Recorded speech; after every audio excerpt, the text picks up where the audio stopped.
We can rule out owlbears because they've got beaks. He just wants to get out of here. Are you sure you didn't pull the head off that sheep? Waste the spell slot.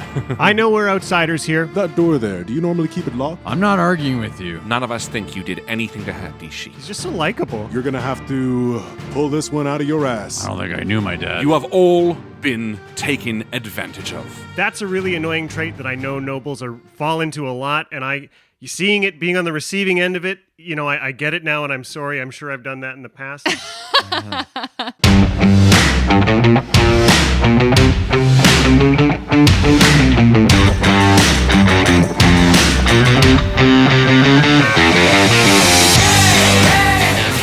Welcome back to Dice Shame. This is episode 101, Starve of Fever. MVP this week is our new friend Michelle, aka Susie Q, who left us a glowing review on iTunes. She and her hubby, longtime fan, follower, and friend Doug, are getting caught up as a couple. Thanks so much, Michelle. Appreciate you both so much. Thanks for joining us.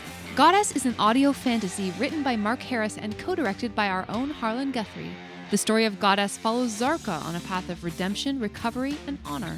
It deals with modern-day issues in a fantastical setting. Check it out now. It's available wherever you listen to podcasts. Or at goddesszarka.com. That's Zarqa. All right, shall we get down to business? Yeah, let's do it.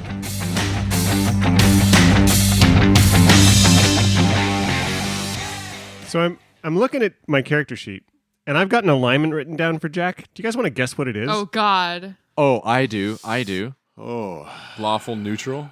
No, I'm going to say it's... Neutral good. Neutral good. No, what's the word? It's the Chaotic? chaotic good. That is what's written down. I don't know if it's right. Aha! But it is Hey! I knew it. Nice, Alex. I Do knew you want to it. guess what Reds is? Lawful. It's not lawful good. There's no way. Chaotic neutral? Lawful neutral. Chaotic good. Chaotic. It's also chaotic good. Yeah. Is it chaotic good? The true feeling of chaotic good. Mine's definitely wrong, though, I think, right? Like that. I think mine's wrong, too. I think mine should be chaotic neutral.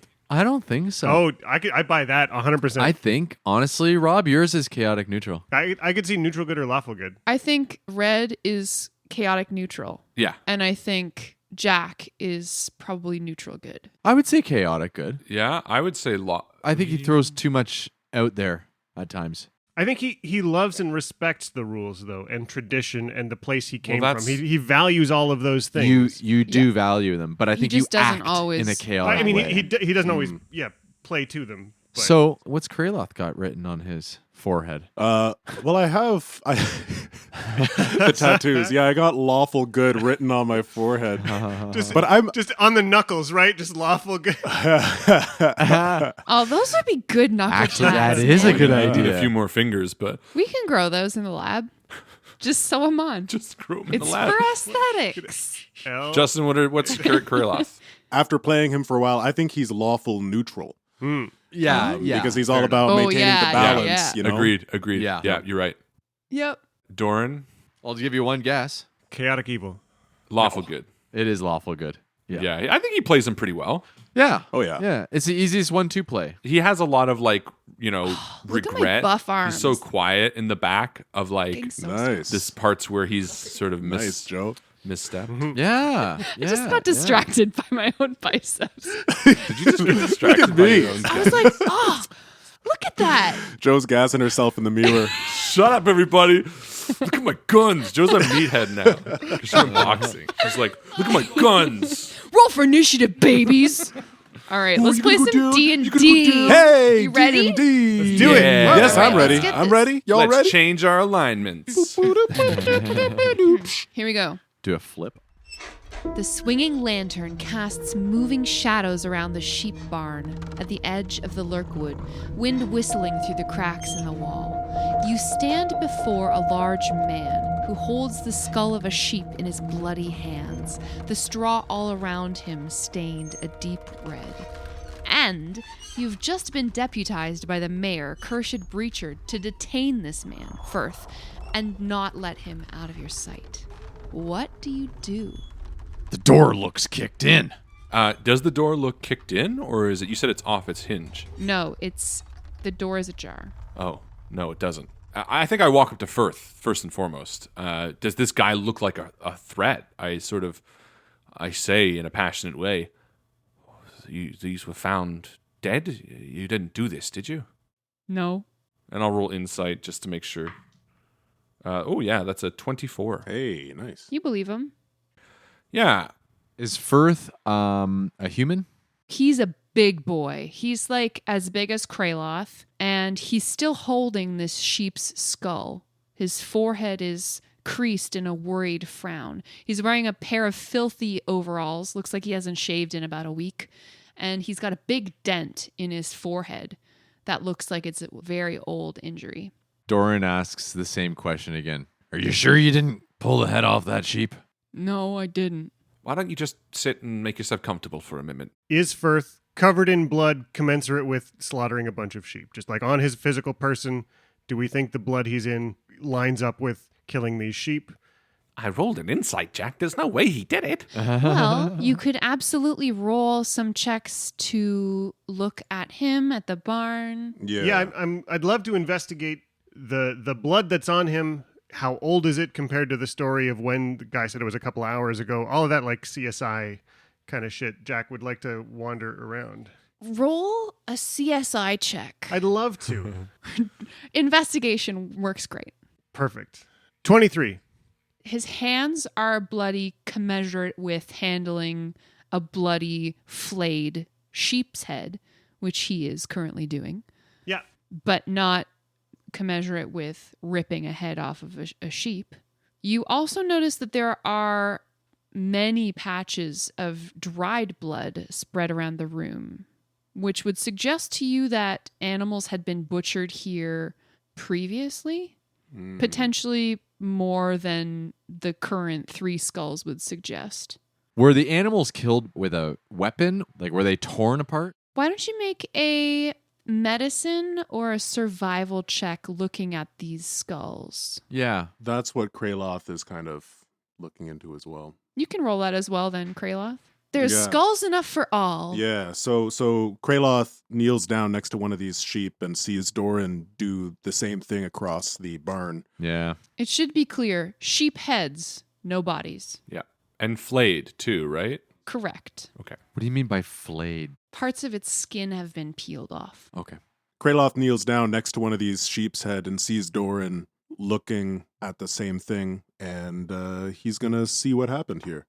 That's an 18. Nice. Kraloth, you see that the skulls are marred with bite marks. Oh. They were made by a wide jaw of large teeth, canines, incisors, and molars. To you, this suggests whatever brutalized these sheep was an omnivore and large, maybe bear-sized or giant badger. We'd seen owl bears before. Do they have molars? more Nope, they got beaks. beaks. Yeah. We can rule out owl bears because they've got beaks. I'm going to bring the guy outside. Great, And I'm going okay. to walk him to a stump. And as I sit him down, do I get the impression that maybe he had some sort of connection with this sheep, or he's just in Yeah, awe? he brings the sheep's head with That him, was my and he's impression. looking into these sheep's eyes. Yeah, he seemed a little... And I think I just sit next to him, and I'm kind of like, is everything all right? Were these sheep close to you? Yeah, I'm just checking to see if this is Blackie. His eyes look kind of like Blackie's eyes. Oh, well, I'm sorry to hear that. And I think I maybe create a minor illusion over top of the skull to sort of have a little bit more youthful look instead of this like ravaged, flayed, maybe it looks like Blackie in my mind. Like I have some black fur and stuff. I want you to roll deception. Sure. 15. He's startled for a minute. He almost drops the head, and then he kind of susses out what's going on a little bit. I want to make it clear that I don't do it shockingly. Like slowly it sort of washes over it. Like it's meant to be comforting because obviously he's in shock from losing something he might have cared for. And he turns towards you, and you see he's like a little misty-eyed, and he says, "Friend." Yeah, I have a friend too, Steven. And out from the bush, Steven just walks up and Red starts petting him. And he's like, if you'd like, you can pet my friend, Steven. No, you're my friend. And he starts petting you. Oh, well, it's a bit offensive. Okay, not so hard. Not so hard. He's Just lightly. petting your fur. Yeah. All right, well, okay. I'm uncomfortable, but I'll let this happen for a moment. You didn't happen to see anybody harassing these sheep before all this happened, did you? You must be pretty familiar with them and around here. Maybe something big from in the woods. And he stops petting you and scratches his forehead. No. You don't happen to know who would do something like this, do you? I would not pull off a sheep head or peel a skin from the sheep head. No, of course not, friend. None of us think you did anything to hurt these sheep. Promise. Kraloth turns to Jack. What do you see? Jack smiles at a minute as Team Corpse Inspectors is looking at the two other sheep skulls left here and a bloody crime scene and sort of says, well, here's what I've gathered so far. There is 36 sheep missing, minus 3 heads. One of the missing sheep is Blackie, Firth's favorite sheep. Firth's favorite For some sheep reason- is Brownie. Oh, sorry. How do you feel about Blackie? Brownie was nice to me and always let me pet her. Thank you, Firth. One day Brownie was gone. Was that today or was that earlier? He's still talking.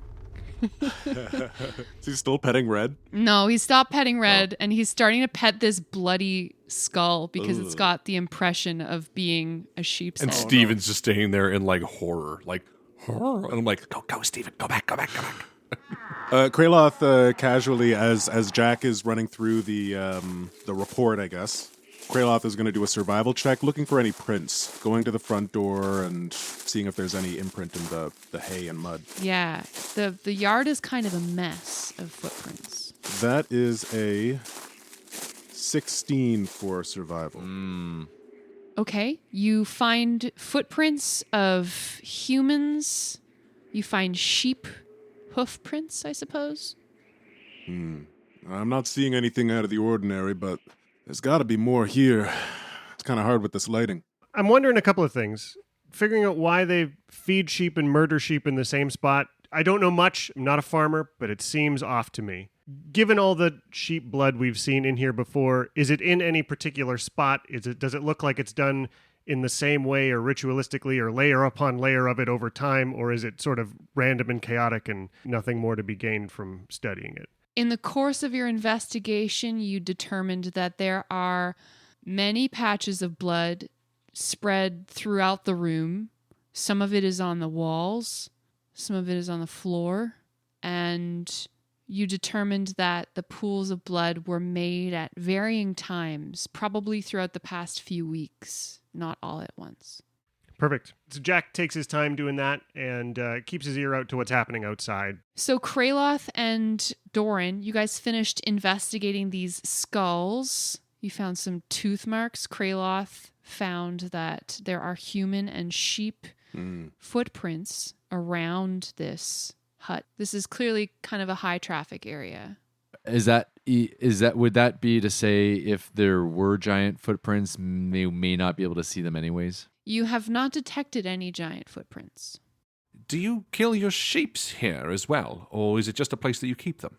No, there's a butcher. Laser. There's a few weeks of blood on the walls in there, I think.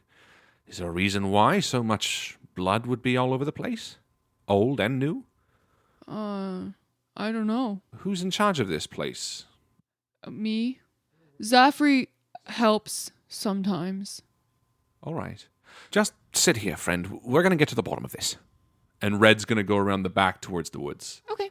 Kraloth walks over, and Kraloth had stepped out of the barn and was looking up at this door. And he takes a couple steps back and, with his arms crossed, turns to Firth and asks, "That door there, do you normally keep it locked? No, Like, anybody could go in?" I guess so. Huh. Red's around back, and he's going to look at the edge of the forest in the snow for any footprints, bare feet or larger footprints. And then after that, he's also going to do primal awareness to see if he can sense any giants within a 5-mile radius. Sure. Nice. And he got a natural 1 in his survival, so fuck all that. Bummer. Shit. He's really distracted, I think. Yeah. And you also detect no giants within a 5-mile radius. Yeah, I kind of pictured that. He'll still take a few steps into the edge of the woods and just kind of feel the nature around him and see what kind of areas someone could approach from, get a real sense of the area around. As you move into the woods, your keen ears pick up the sound of voices raised in anger and maybe a door being kicked down. You hear Kershid's raised voice, clearly like the mayor is starting to go around to the villagers trying to get answers. You know what I mean? Like people are having arguments. The village is like getting raised. And Red sort of heads back and says as much to Kraloth. Seems like they're kicking down doors. Look, he wanted us to shackle this man. I don't think he did anything wrong, but at this point in time, it might make sense to at the very least take him into custody so that the optics are there. They will want someone to blame, and I don't think we want to send him off into the woods on his own. Oh, I suppose so, but we are his deputies now. We are able to make this call ourselves. We didn't say yes. He just threw money at us and thought he'd get his way. And that's a really annoying trait that I know nobles fall into a lot. And you seeing it, being on the receiving end of it, I get it now, and I'm sorry. I'm sure I've done that in the past. All I mean to say is that if people do point the finger at him, it would be more safe for him to be in our care. Yeah. Because if someone needs a finger to point, no offense, but this man doesn't seem altogether there, they might just want to point the blame. At Red pushing, Kraloth gets a sense that Red knows something that Kraloth doesn't. And yeah, maybe if they are getting down on the villagers, it would be in our best interest to just keep him safely in custody. Yeah. He doesn't seem to be too worried about it either. I don't think he ate those sheep, and they're certainly not around here, so... No, but the people in the town, if word gets out, won't care if they need someone to blame. I'm not arguing with you. So Red reaches in the bag of holding and pulls out a set of manacles, and he'll put them on Firth. And Kraloth will go stand beside him. Sort of very kindly be like, we're going to have to put these on for a second. Is that all right? You're going to have to make a persuasion check. Sure. You can make it with advantage because he has named you friend. Happily. Kraloth puts a hand on Red's shoulder and casts guidance on him and says, we got your best interests at heart, Firth. These are dark times. Hey, 24. Thanks, buddy. As you clasp the manacles to his wrists, like this is a big guy, they barely fit him. He says, Yeah. He says, I take care of the sheep. I make sure they stay in the pen. I fix the fence. I fetch water. It's okay. Everything's going to be all right, Firth. All right, buddy. Here, I'm going to put these on you, and all right, we'll put you somewhere safe. Hey, Kraloth, I couldn't see anything in the woods, but if you have a better eye than me, maybe check out back there. Well, I don't know if I have a better eye, but... And Kraloth walks off, and as he does, he turns back and says, back here, Red? Yeah, over there. And he's going to grasp his holy symbol, and he's going to do a survival check, but the kind of survival check that he's looking for signs from Kelimvor. Looking for something that is divine in nature, some sort of omen. It's a 19. You walk the perimeter of the hut, and you think you've done a fairly good job, but all you find are sheep footprints and human footprints. And Kraloth comes back around and says, nothing but sheep and human. So either it's a cannibal sheep or it's a human. Did you see any magic? Yeah, good question. And Kraloth... Waste the spell slot. Waste the spell slot. Do it. Yeah, he's just going to use a spell slot. He's not going to wait 10 minutes because he's got this sense. He just wants to get out of here. Yeah. So Kraloth reaches into his reagent pouch and he pulls out some salt and he grasps his holy symbol in one hand and the salt in the other. And then as he feels his hands get warm, he sprinkles the salt into the air. And there's a mystical twinkling. Cool. You detect magic coming from our manacled prisoner, Firth. He has something underneath his shirt. You can't see it. You don't know what it is. But there's a small magical emanation coming from sort of the center of his chest. And Red's just standing next to him like, why are you looking at us, bud? Kraloth gets a quizzical look on his face, and he steps up next to Red and says, hey, Firth, do you happen to have anything on under your shirt? Yeah. What do you have, if you don't mind me asking? He kind of clutches his manacled hands to his chest, like possessively. Nothing? It's okay. It's okay, Firth. We have no intention of taking anything from you. We're just looking for information so that we can find out who killed Blackie and Brownie. And any information you have, could be something that you're wearing, is helpful in this investigation. Friend, Firth. I'm a friend, remember? Yeah, roll persuasion. That would be 27. Nice. He regretfully kind of rummages around underneath his shirt and pulls out a velvet bag that is around his neck on a cord. It's like small green velvet. And he holds it and he says, treasures. Where did you find these treasures, Firth? Am I in trouble? No. No, of course not. We say to the shackled man. Around town, my dad, and I make one. When did you find these? When did you start wearing them? When I was a little boy. Oh. Yeah, he's worried that you're going to take them from him. He wants to keep it. We're not going to take them, we promise. Probably. It really depends on what it is. Did you say probably? Well, I mean, it depends on what it is, frankly. No. I'll say this. If this is dangerous, then no one should have them. But tell us what they are and be honest. And if they're harmless and they're good, there's nothing we're going to do to them at all. And that's honest. He opens the bag, and it's kind of adorable. The way like a little kid shows you the stuff that they like have collected in their pockets over the course of a day. He pulls them out into his hands one by one, the manacles around his wrists clinking. And it's clear that he does not intend to relinquish these treasures to you. There is a small soapstone statuette that's carved into the crude likeness of a woman. There's a little piece of blue silk that looks like maybe it came from a dress. There's a straight razor that's in a leather case and a linen envelope. And Kraloth, the magical aura is coming from something within the envelope, which is unopened. It's got a seal on the back of it. I have to ask the obvious question in this case. That little soapstone object, is it an art object more than a century old? God damn you, Rob. No, it was That's whittled okay. by our fine friend here and It's is very cute. clearly something that men use to look at and imagine naked ladies. It's kind of like childish. Understood? That letter you've got there. His face changes. He's like, this is for my dad. Oh. From whom? I don't know. Can you turn it over? The envelope is addressed to Reynard Tyrick of Pella's Want in a fine looping script. This came a few days ago. I can't read, so I'm keeping it in case my dad comes back. Your dad is Reynard. Yeah. And he went missing? Daddy went away. I think he's in the dirt. Oh.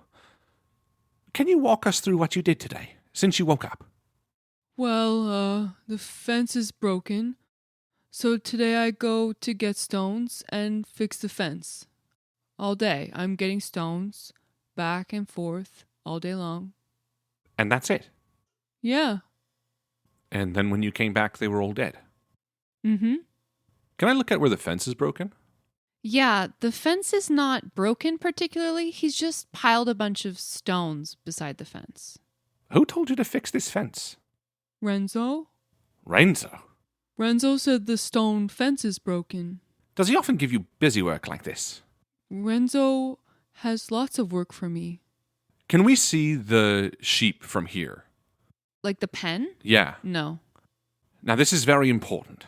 Does Renzo ever ask you to do busy work like this on days that the sheep go missing? I don't know. Renzo always has work for me. Something seems off here, guys. Might have been to distract him from something else going on. Definitely worth looking into it.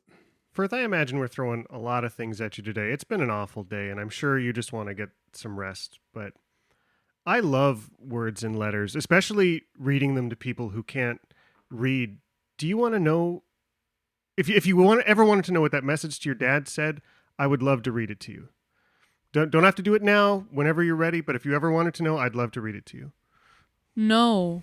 And then he tucks the soapstone and the scrap of cloth and the letter and everything back in the velvet purse and puts it back inside his shirt. And he says, I'm tired. Can we go home?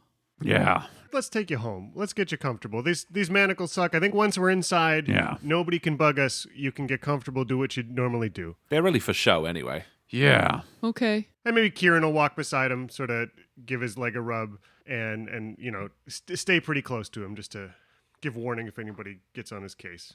I think I'll hand the manacles off to, like, Doran for a second, and then I want to hang back with Jack, and maybe even Kraloth, but specifically Jack, and just say, look, I don't like the idea of stealing from him. He seems like a nice guy. However, if there's something bigger going on, we don't know what could be involved. I don't know how important that letter he's holding is, but I'm assuming based on your line of questioning, Kraloth, it was the magic item that you were interested in, correct? Yeah, there was some sort of magic item in there. Maybe a ring or an amulet.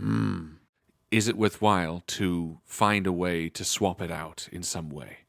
I don't think we should do that. I mean, the chances of it being connected to some greater scheme are very slim. We're not going to let this town shank this guy for something he didn't do. No, of course. And we got to make sure the town doesn't starve. I think now that we're here and their sheep are missing, I don't really care about the taxes. I feel like it's been a hard year. Giants have hit a lot of people. That argument about we just don't have it, I think we can make that case later, whatever. We just got to make sure they got food now. And we can do that. Well, Renzo seems to be more of an issue here. If he was doing what I suspect he was doing and trying to keep this man distracted, then what nefarious purpose was on his mind? All I mean to say is this. A letter that came to his father who's now missing could be of import. Maybe not specific to this case, but perhaps something about this Renzo fellow, perhaps something about something going on in this town. And I'm not proposing taking it, but reading it, and then maybe even putting it back so that at least we're in the know. We made the offer that we're happy to read it with him anytime, and I think we just get him to trust us and try and get him interested in reading it. I'm with you, Jack. I get you. Accountability. Don't worry, I won't say anything. Wink. I got it. Don't worry. Red, stop. This guy likes his dad, and that's rare I'm with you. Don't worry. in my experience. Oh, I loved my dad. Oh, good for you. I'm really happy for you. I don't think I knew my dad. Me neither.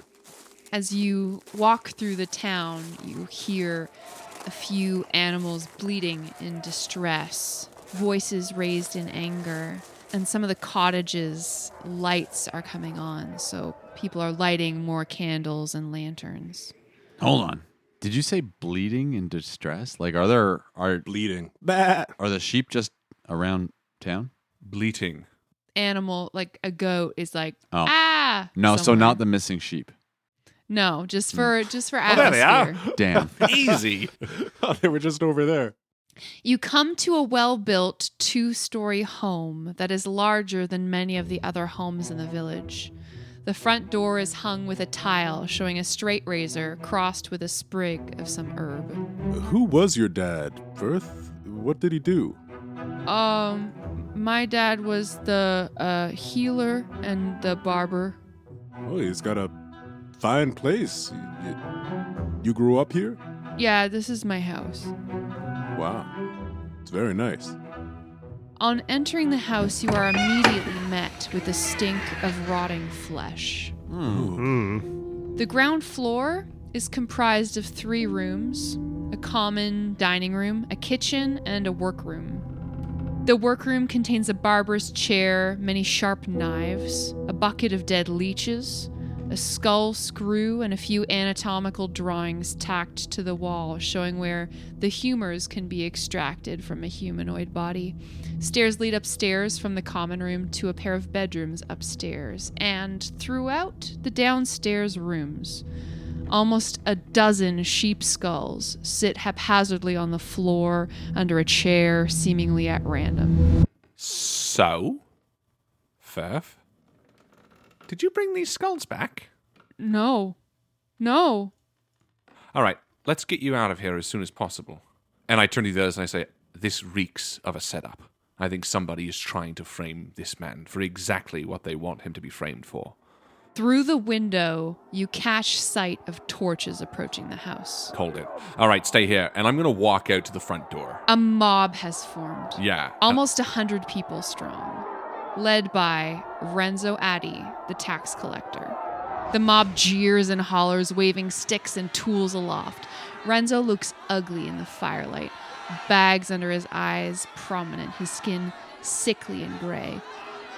You and I scrape by in our cold homes while this simpleton eats mutton he hasn't earned. And what are we going to do about it, I ask you? The proof is in there. He's too stupid to even think to hide the evidence of his own naked greed. Should he be allowed? Oh, hold up. Yes. Have you been in the house, Renzo? Yes, I was in the house. He hasn't been. And there's something in there. You were the last one in there. Did you put it there? Ridiculous accusation. And Kraloth leans back and kind of peers out the window at the much brighter area outside with all the torches. Mm-hmm. And the mob outside is being whipped up into a frenzy at Renzo's hand. He continues, should he be allowed to grow fat while your children starve? The city will punish all of you equally for your poverty. And here sits Firth, unbothered by concern for any of you. I know we're outsiders here. I know maybe you trust Renzo, even though he's given me the slimiest of opinions ever since he suggested killing the sick among you earlier at dinner. But let's put that all aside because you're standing in front of Jack Page, a wizard from the House of Wands of Waterdeep, and I can promise you on my name, you won't starve this winter, and you're a good town full of good people. You will not murder a lovely, simple man because of something he didn't do. I know you're scared. It's a scary time everywhere in the north. There are giants rampaging. You're not the only ones like this. We've met lots like you, but you're better than this. You don't need to listen to mob justice. You can believe in Tyr. You can see the light of Lathander coming. This isn't the way. We've been deputized by the mayor of this town, and I promise you the Nightstone Four will get to the bottom of this and make sure nobody starves. We got it in with the bakers. We'll make sure you get bread. That's a good line. I like that. I like that a lot. Some random dude in the middle of the mob just says, "Kill the thief!" I want you to make a persuasion check, Jack. Can I have advantage because I made a good speech? Yeah, sure. You did a great speech. Thank you. Nice. Thank you. How do you like a natural 1 and an 8? Oh, no. So that's a 2 Okay. and a 9. Another voice joins from the back of the crowd. Make him pay! Jack, you hear a clatter as a rock is thrown at you and it hits the door behind you. And then another one goes through the window. I snap my fingers and a big green line appears in front of me, just in the 5 feet in front of me with an illusion. Just like, nobody will cross this line. Yeah, the crowd does not seem to give a shit about your line. Jack sees the mob turn on him. They're throwing shit left, right, and center. He takes one of the Celamorn berries out of his pouch and rushes into the house and puts it in Firth's mouth and gets him to chew it, and so he's invisible. Cool. I like that. Very good. And ties the manacles to some piece of Kieran's leash, just so that Kieran and Firth are together. There's just this floating leash, just like tied. Yeah, I just a mean, floating leash. You also don't want to lose track of this guy who's like, sub-average intelligence in the middle Yeah, of a it's mob like- and he's invisible. So that's fair. I like that. Kieran, keep track of him. Rob, I'd like to give you inspiration for that inspired Wow. use Oh, thank of one you. of your Hey, Celamorn berries. very nice. Good job. Kraloth says, it's getting bad out there. Red, you're going to have to pull this one out of your ass. Jack's play is right. We are deputies, but I think it's too much of a switch to try to turn a mob into an anti-mob. We gotta get a mob into a non-violent mob that's still seeking justice. To me, that's a much easier play. Okay, well, I trust you.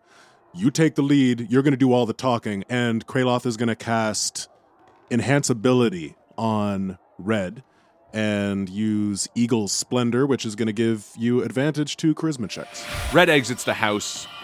Ladies and gentlemen, listen. You have all been taken advantage of. The tax collector is wanting to stir you into a frenzy, to point your finger at somebody who has done none of you any harm. And he looks them each in the eye as he said it. Firth is a questionable man, but never one of questionable character. He has never hurt a single one of you. He is kind and gentle, kind-spirited and thoughtful. He looked after the sheep as they were his friends, Brownie and Blackie, and you all know this in your heart. The tax collector and other nefarious interests have stirred you into this mob. For what, we do not know. Use your mind to think this through and trust the words that I am telling you. And I'm going to try to persuade them to calm the fuck down. All right. Make a persuasion check. With advantage. 22. Hey, Ooh. he's just so likable. Someone in the middle of the crowd says, Firth Tyrek is a dangerous man. And then someone says, no, he's not. No, he is not. He has never struck up arms against any of you, and to say otherwise is a blatant lie.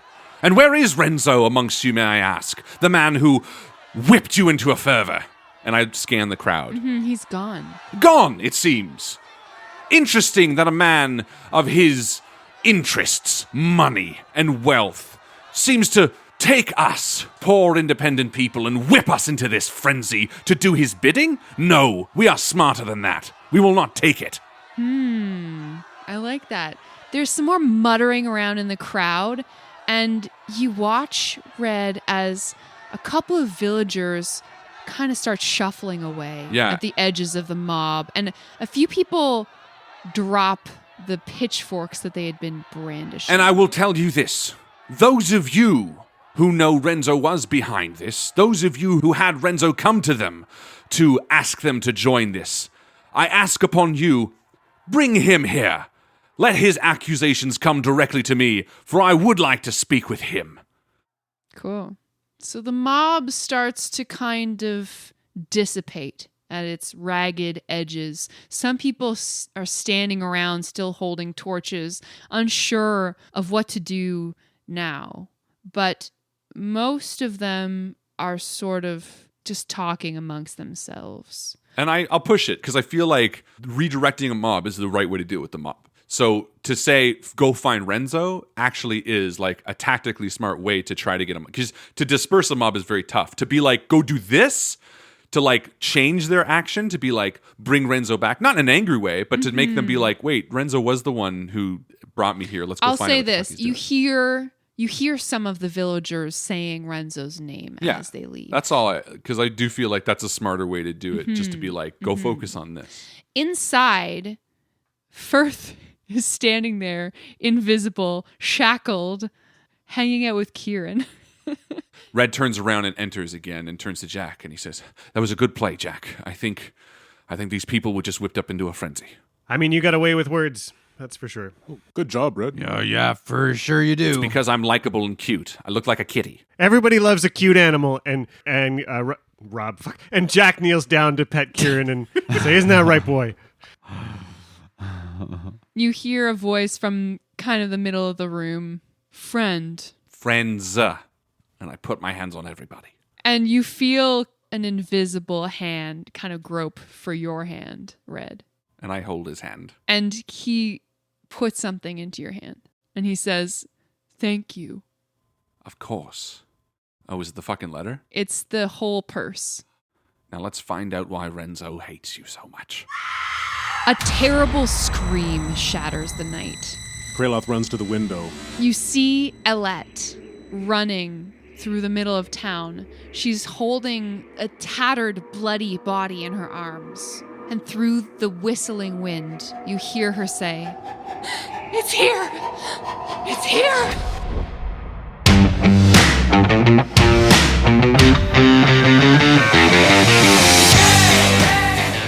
Something is very wrong in this town. Thank you once again to our wonderful Patreon supporters, Christopher Ryan Evans, Merlin, Mitchell Cadwell, Ashley and JB, Colin Barkart, Daniel, Doug, Jessica Orrit, Jonah Goldman, Katie Orrit, and Mari Kaneski. See you soon!